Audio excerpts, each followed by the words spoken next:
Hi, welcome to Seaside Quilting Tutorials. Today is our bonus block for our 2023 Seaside Quilt Along. So we've had all 12 blocks, and now I have just one additional block that we're doing just in case there's any blocks that either you didn't like them as much or felt that they were too difficult. I'm really hoping that you at least try them with some scraps. And I always recommend when you're making a new block that you haven't made before, do a scrap one. Most of us, unless you're super new to quilting, and then you could pick up some fat quarters and use them to practice with rather than using maybe fabric that you've bought in a little bit more of an abundance to be able to make a quilt out of it. And sometimes even when I'm making a quilt, if I have something that is a little more intricate and harder for me to do, then I make some practice pieces just out of my scraps. And I'm a little overwhelmed sometimes with scraps, and that's something that I'd like to do throughout the rest of the year, is maybe do some projects with our scraps so that we can use them up, such as using them in borders, making smaller blocks, and then later on putting them together, maybe even making some different size blocks, and then finding ways to piece them together and coordinating them. So just some things along with regular projects, some tote bags and different things, aprons and whatnot, different Christmas projects, holiday projects and such coming up that I want to filter in. So along with, of course, some techniques and whatnot. So this has been our 2023 Quilt Along, Seaside Quilt Along. And today our additional block is super easy. And any one of our blocks or any combination of our blocks could be used just in a quilt by itself. So you could take, for instance, we have this block today. It's just our bonus block. It didn't really have a specific name. It just had a number when I put it together. So it's very basic, very easy to make. And you could do it with, if you're doing a scrap one of these, this will be perfect for that, or in the colors that you've already chosen. So we're going to go ahead, we're going to get started with this. And it's not going to matter really in the end all which way your sashing goes on, because these blocks can be twisted and positioned into the positioning with your sashing.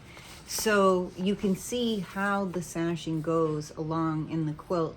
And this is mostly to keep from having to match up any seams as we're going along and building our rows, and then across and then down. So really it's not going to matter which way we put our which side we do our sashing on, because like I said, this can be twisted and moved around, and it can replace any block, or you can even move all your blocks around. And I did do a segment on that to go with this, because this is one pattern that really gives you a lot more leeway in doing that. So let's go ahead, we're going to get started. I'm going to adjust the camera.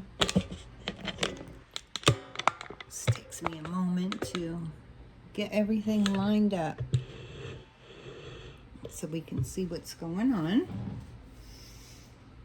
So today we just need one piece that's 2.5 by 2.5 inch square. So that's going to be your centerpiece. I chose my darkest color, or I kind of have two dark colors going in my quilt. Once in a while I've used this as one of my extra colors. It's a little bit dark, like my dark. This is almost just a little bit lighter in tone, but they're pretty close. But I liked it, so I put it in with my quilt. So we're going to need just one of those, two and a half by 2.5, and then we're going to do some rectangles that are 2.5 by 4.5 inches, and we're going to do 4 of each of our colors. So we just want a light, a dark, and a medium. Well, that's actually our background. And so then there'll be a medium and a dark. So let's go ahead and take a look at how we're putting this together. I'm just going to put my design up there. And when this printed out at first, it looked a little bit like it wasn't a square. It's looking more square today. But remember, you have your colors in here for your cutting diagram. And if you would like the printouts, please come join us at Seaside Quilting on Facebook. It's a private group. We just ask you to answer 3 questions and agree to abide to our rules, which is just basically being kind to everyone, because we like everyone to be nice, not picking at each other. It should be a nice, fun place to go, and that's what we try to keep it. And there are special sales in there. People share their projects that they're working on, and help others when they're having a problem. So come on over and join us. I like having the PDF downloads. I also do them in Word format for you. But I like them particularly because I can take and print it out, take it to my table, use it for my cutout, and then when I'm done, I will paper punch my pieces, my sheets, and I put them into a binder, because this is one quilt pattern that I would use multiple times coming up throughout the years. Maybe not this year. I'm making 2 at the same time. So I started the tutorials in teals, and halfway through I went to the blues. I have my blue one almost done, and I need to catch up with the teal when I get some extra time, which I have not had this month. So the first thing that we're going to do with our diagram is we're going to make these two pieces. It'll be kind of in the corners. And then we're going to do 2 where we do the 3 strips, 2.5 by 4.5 inches. And we're going to sew 3 together, and then we're going to sew 2 together using a dark with your background, and then a dark with your background and your medium. So it will be 2 and 2, then 3 and 3. And this middle section we're going to make separate. So we'll have 3 separate rows. And so we'll have a medium with our dark in the center, and then a medium. Now you can change this up however you want. You don't have to have your colors in the same order that I do. You just need to have 3 rectangles, and then 2 rectangles, and then 2 for the center of rectangles and your square. And then you'll have your 3 rows. So you can choose however you want your colors to go together. Just because this is how I've chosen to put into my pattern doesn't mean that you can't change it up. So let's go ahead. We're going to do our 2 pieces, our background and our dark, or however you have chosen. And you'll just put those together right side to right side. And on these 2 I do have some batiks in here. I do like to mix batiks with other cotton through different manufacturers, and all quality quilting fabrics from Seaside Quilting Supplies LLC. And so these 2 do have a right side and a wrong side. With a batik, it really doesn't matter which side you choose. The coloring's going to be on both sides. Now sometimes I'll like the coloring on one side more than on the other side. So I like this because it's a little more vibrant. I feel like the colors are coming through a little more on that. So I'm going to use that for my center. Okay, so we're going to sew these two pieces together. Remember, we're using scant 1/4 inch, and I did check today to make sure that I'm in the scant 1/4 inch, not like last week with block 12 when I made a mistake and forgot to change my needle position. So I like to try to remind you of that each time, because it's easy to get tired and forget, or get busy and forget. When I first started out trying to build the muscle memory to do it on my own, and most of the time I do, I used to keep a sticky note right on my machine that reminded me to go to scant 1/4 inch and to change my stitch length to 2.0. So I've checked that and we're ready to go. So I'm going to go ahead, I'm going to sew these two pieces a scant 1/4 inch down this side.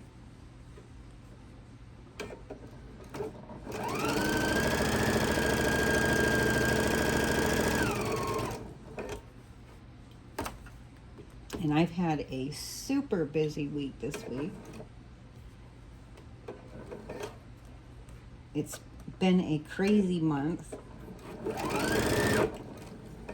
Every weekend there's been an event and needing to have gifts and all kinds of things going on. So, and I make the majority of my gifts, so yep, it's been busy. So we have those two pieces, and we're going to go ahead and we're going to press this, and I'm going to press it towards the dark side.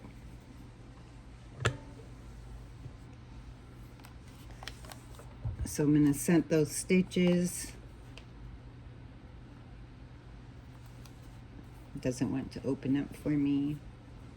And then I'm going to just press it with my fingers and then give it a press with the iron, because you don't want to go back and forth like you would iron some clothing. You just want to give it a press, and then I use my quilter's clapper to put on top, give that a little press, and that flattens it out for me. So now I'll have my two that are my background and a dark. So those two are all ready to go, and we've already sewn them. Now the other two pieces that we needed, and we're going to do it exactly the same way that we did this piece, except that we're going to add a medium on the other side. So once these two are made like this, you will press it toward the dark, then you'll put your medium onto the other side of your background, sew your scant 1/4 inch, and then press it open and press it toward the dark side on that as well. So we have two of those. So those are parts of your two rows that you need. And then we're going to take one of these, and let me see, this is, did I sew them in the right direction? That's always a question, and I did not. Oh, I'm telling you, I was trying to do some work ahead of time. Oops.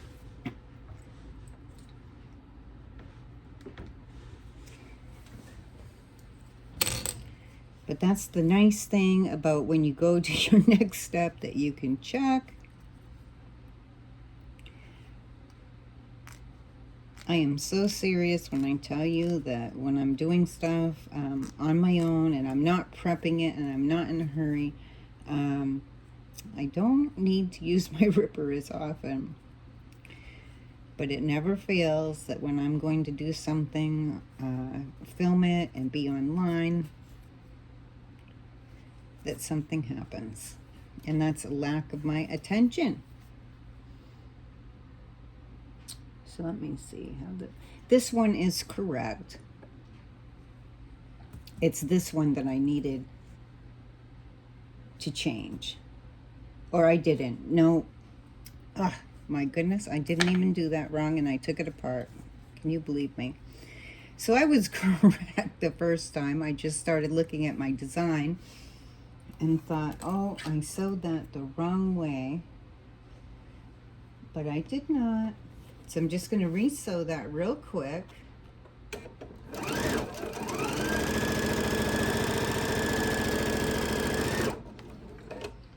And that doesn't take very long.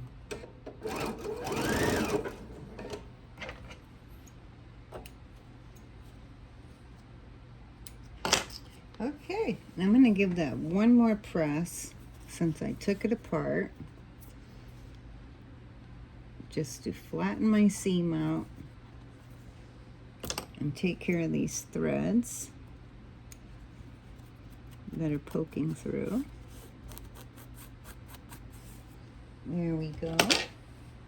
So one more time, we'll give it a press. I didn't even do it the wrong way. It was just how I was looking at the design there for a second.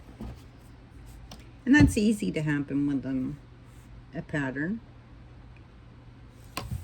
especially for me. So your top row is going to go like this. What I was looking at was this piece here. And I was like, oops, I think I made a mistake. But it was how I was looking at it.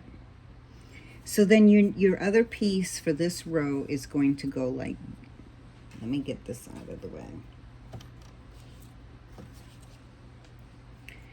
So to continue and fully make our row, we'll have the 3 strips, medium, background, and dark. And then we will have our other strip, which is your background and your dark. So this 2 pieces together, we're going to put to the side going that way. And our 3 strips, we're going straight up and down. So we're just going to flip this over. And I am going to clip this just to make sure that it stays in place for me. And so now we're going to sew a scant 1/4 of an inch. Once I get these lined up properly, I'm going to put one more clip in the center and make sure that I have this all lined up.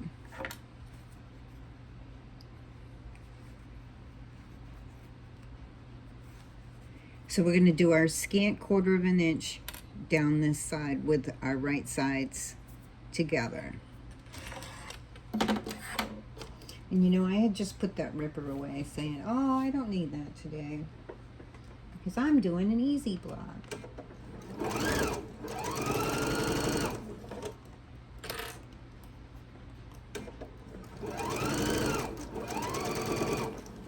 And I really didn't need it if I would have just been looking at my design properly, or my block rather properly. Okay, so we have those sewn together. So we have our first row done.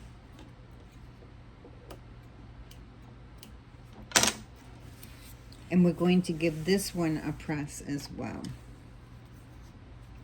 And I'm going to press it toward the medium, because I already have some seams going on this side. So I'm going to press it toward the side that doesn't have any seams. Give it a little finger press, and then I will press that and use my quilter's clapper.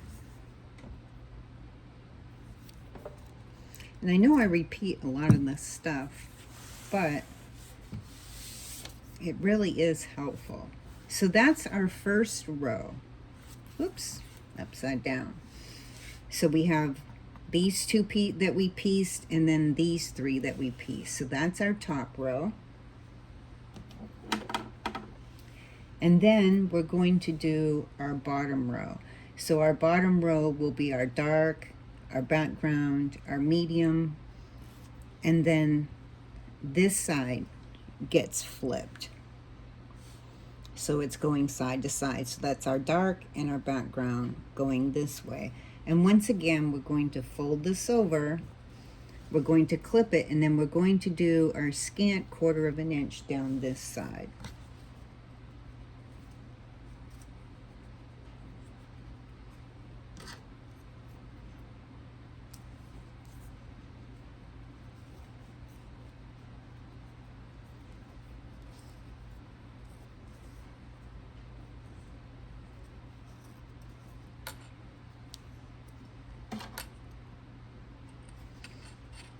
Okay, so we'll sew that one.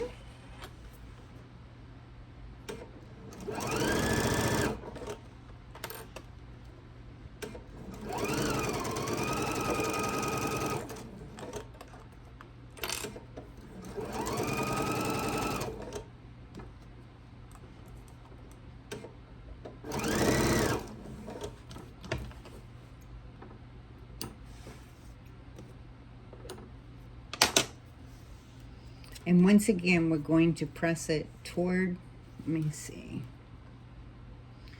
So I have that seam going that way.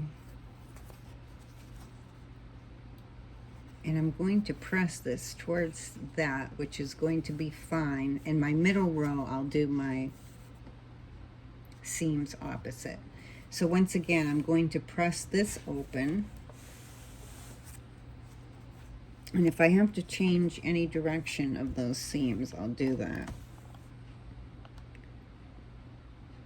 at the end, but I think these will be perfect. We'll see. Oops, I forgot my quilter's clapper. Can you believe it? Okay. So now I have my 2 rows, my top and my bottom ready to go. So I'm just going to set those aside for now. And I'm going to make the center row. This is a pretty quick and easy block. And like I said, you could make several of these and put them together. And you could like have one of these blocks, then a square that measures the same that goes next to it, and offset those every other one.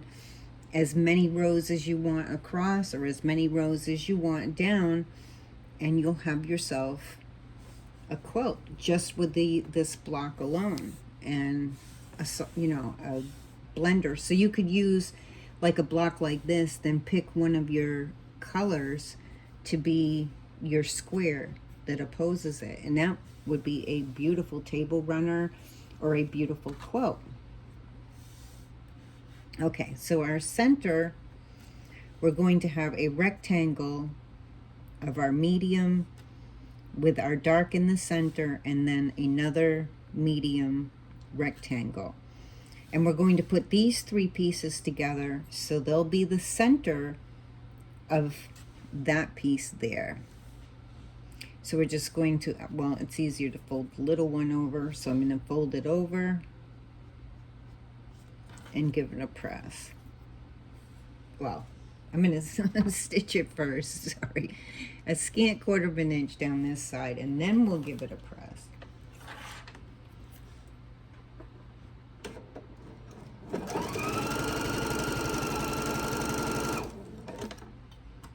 Can't forget the sewing part. Sometimes I just get a little ahead of myself in my head, and that can be dangerous. That's when I make mistakes. So we will press this, and I'm going to press it toward, let me see. I'm going to press it toward the medium, and then that way my seams are going to be able to, let me see. I got to check that top, because I want them to, so I'm going to press it toward the dark. Let me double check that. No, it's going to go like that. It's going to press towards the medium, sorry. I had to check because I want my seams to be opposite from each other, so they'll butt up against each other nicely. So I will press it, let me see, once again, toward the dark.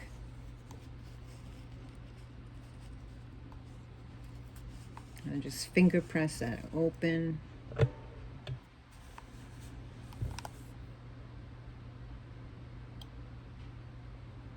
And we'll see if I did that right. I'm gonna double check. No, my goodness, and I probably just told you to do it toward the medium.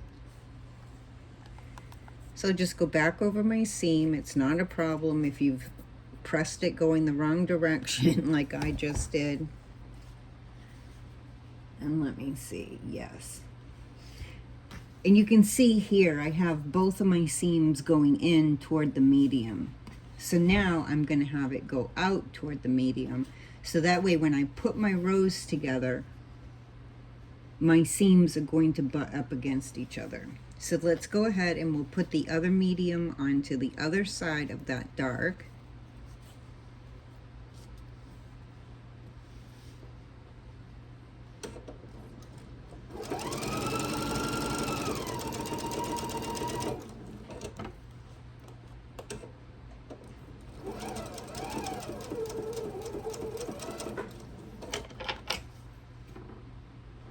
And so once again, we will press toward the medium. And I have it correct this time. Give it a little finger press open. And then I'll press it with my little iron. And put my quilter's clapper on there. Okay. So now on here, I have both of my seams going toward the medium. On each, the top and bottom, I have it going in toward the medium.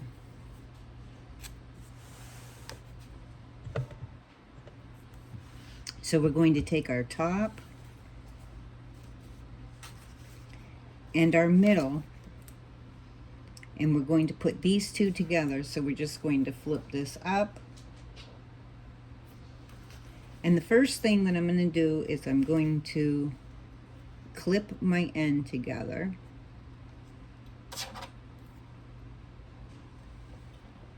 And then I'm going to pin my seam, and I just want to, let me see.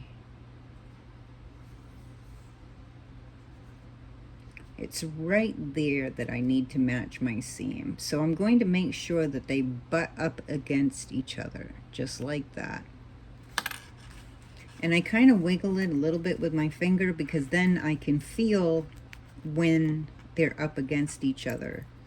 And I'm going to put my pin in straight down where I see my stitching, and I will double check. And you can see on the back side, that's a little off on the bottom piece. So I just open it up in the center and I take a look. It's going to leave a pinhole in my fabric. So I'm just going to move my pin over a few threads on that piece and double check it. And now you can see that the pin is coming out right where the seam is. And then I just make sure that my pin is nice and straight, and then I'll stick that in there. And I'm going to put a clip here, making sure that my raw edges match up.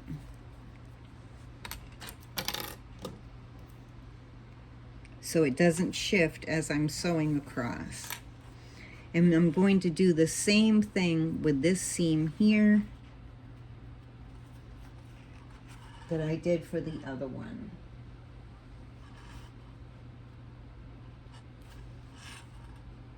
That one looks a lot better, and it looks good in the center, so I can go ahead and pin that. I'm not too worried about that little tiny space there, but I will put a clip in the center here.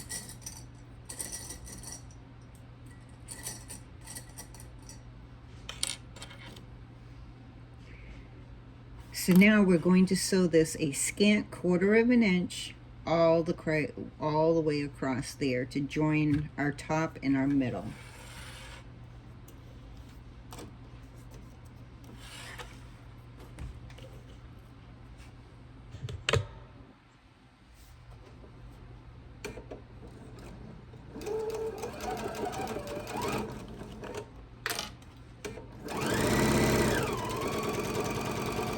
remember when you get close to your pin, just slow down. I let my pin go underneath that little edge of my 1/4 inch foot, and I get close to my pin without hitting it with the needle, because that can do damage to your machine and to your pins, but worse for your machine. But I want it to be where the feet are holding that seam in place, and my needle is close enough to that pin so it's holding that seam in place so it doesn't slip.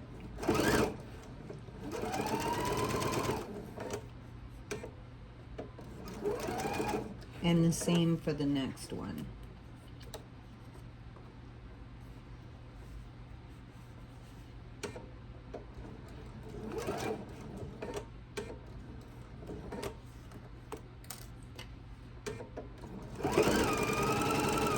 And you always want to kind of slow down 4 seams because they're a little bit thicker, and it keeps that needle, because there is a little flex in our needles, and when it hits a seam, if you're going too fast, it often can slip to one side or the other. It kind of does this little funky thing, and then you won't have a straight seam. And for those of you that have machines that you have a speed control, if you're a beginner especially, or if you have a lot of seams, you might want to turn your speed down.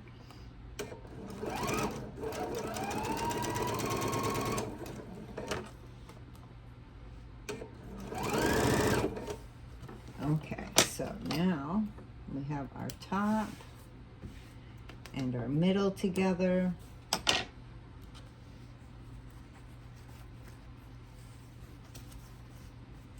And so when I open this up, I'm going to press my seam. I have more seams up this way, more bulk up this way. So I'm going to press my seam so it's going down towards my middle.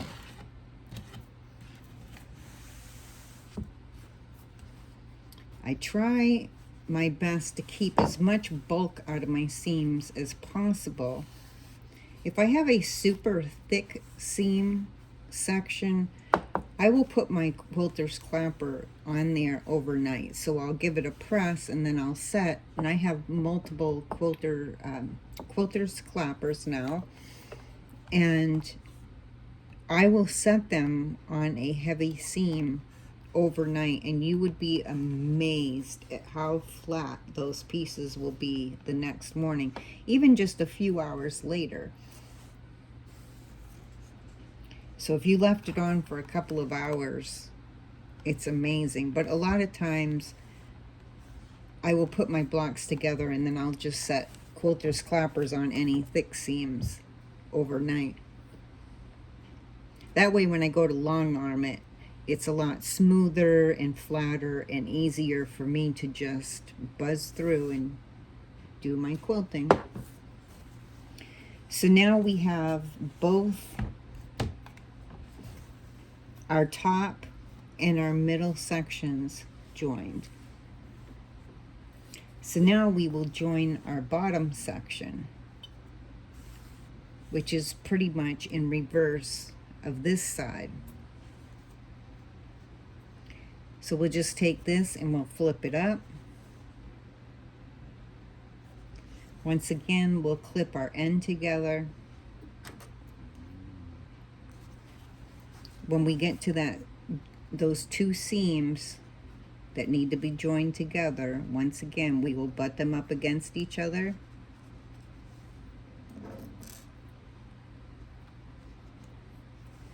And pin.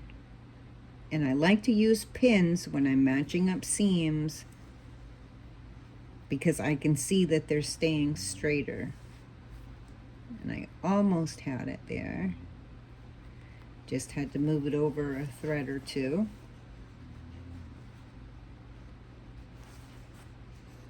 And I will put a little clip here just to give it a little, making sure that it doesn't slip out of place. And I'll do my other seam.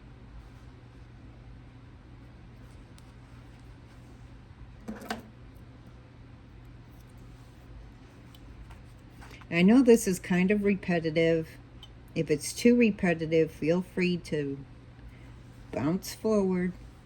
That's the nice thing about watching things on YouTube. We can rewind them, we can move them forward if we already know that information.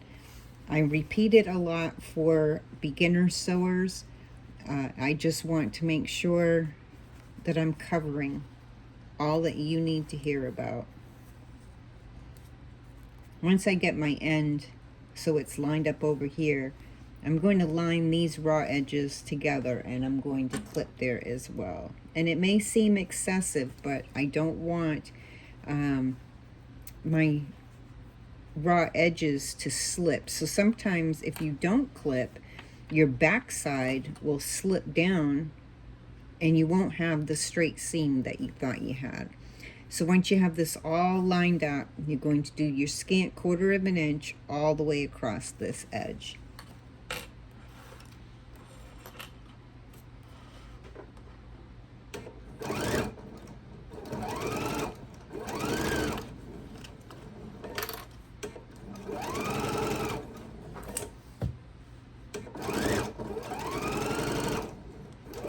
Remember, just come close to your pins without hitting them.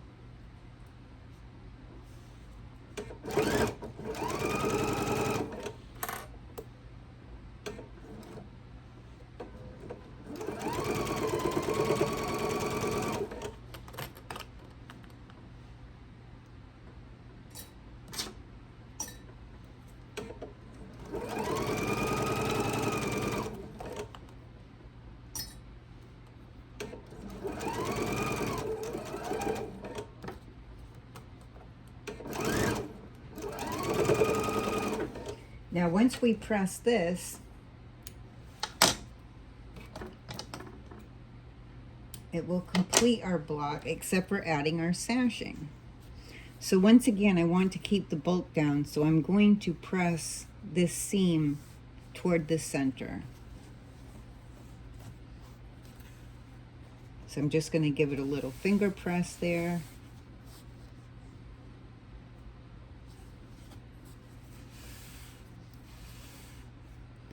And then I'm going to give it a press with the iron.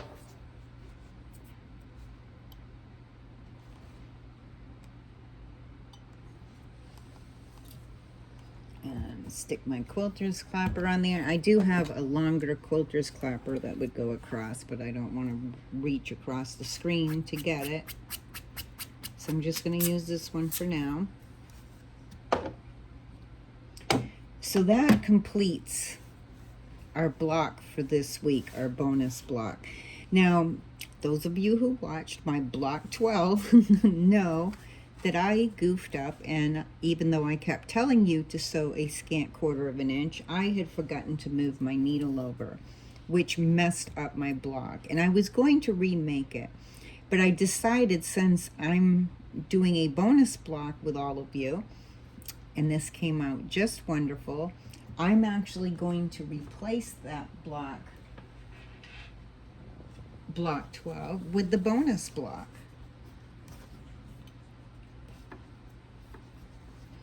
So once again, I have my sashing. I already pre-sewed my 3 strips together that it told you in the beginning what size to cut them, and we went over how to sew them together. It would be the same as these 3 rectangles, putting them together, except for the length. So we're going to add the sashing to this side. Once we add that, we will add our long strip up here. And then our next strip of sashing would go like this. And like I said, it's not going to matter. Well, for me it will, because I already know which block I'm going to replace. However, if I decide to switch all of my blocks around, it won't matter which side this goes on. This could go on this side, it could go on the other side. Do my sash, my long plain sashing of my dark, and then I will put this one down here. And I could flip this and turn it so it goes into any position of any block and move my blocks around, as we went over in our tutorial on that. So this will be my block for this week. Our bonus block, 12 was actually for this week, but I did a bonus one. I think this is going to be a beautiful addition. So I'm not going to go back and worry about block 12 for this one. I will do block 12 when I do my teal one, and then it will change them up just by one block. So that will be a little bit of fun. Okay, so that's it for this block today. This coming week, by Friday, maybe earlier, depends on how the week goes, but at least by Friday, we will go over the borders for this. And the borders are pretty simple, but we will have all of our rows together, all 4 rows. We will connect our 4 rows as that previous tutorial that showed you how to connect your rows and then add each row to each other. You will continue to do that all the way down, so you'll have 4 different rows. Add those together, and then we will measure. We will do our thinner dark border, and then we will do our thicker border with the cornerstones. So that will be in the next segment. And if you already know how to add borders and do cornerstones, you can go right ahead and finish up your quilt. And if not, then that tutorial will be coming up. I really hope that you will post your finished quilts. And remember that on Tuesdays at 7 p.m. Eastern Time on Seaside Quilting Supplies LLC, we have our live event, Sip and Shop, where we have fabrics and notions. And then on Thursdays in the afternoon, we have a pop-up live. And on Sundays, we do ends of bolts and special sales within the group. And those are for the people that are joined to our Seaside Quilting group on Facebook. So please come along, join our group, like our business page, Seaside Quilting Supplies LLC on Facebook, so that you can get notified when the tutorials come up and when sales come up and so forth. And also, we now have an app out that we use in coordination with the website and Facebook that go with it. So we now have 3 ways that you can see our products besides our Etsy fabrics and notion site, which is called Fabrics by the Sea, all one word, on Etsy. But now we have our app that is just called Seaside Quilting Supplies LLC. You can go to your Android or your iPhone or your tablet and download the app from whatever app store you have to go with your gadget, except for Kindle. It hasn't been available on Kindle. You can download that app, or you can go to our website, sqs.commentsold.com, and there you can see our products, and each time we do a live, those products get added to the apps and to that website.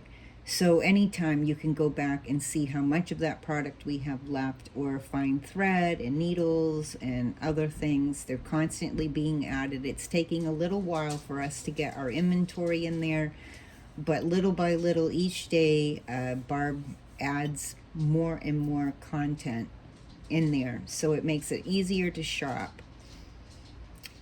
So that's it for today, and until next time, I wish you happy sewing.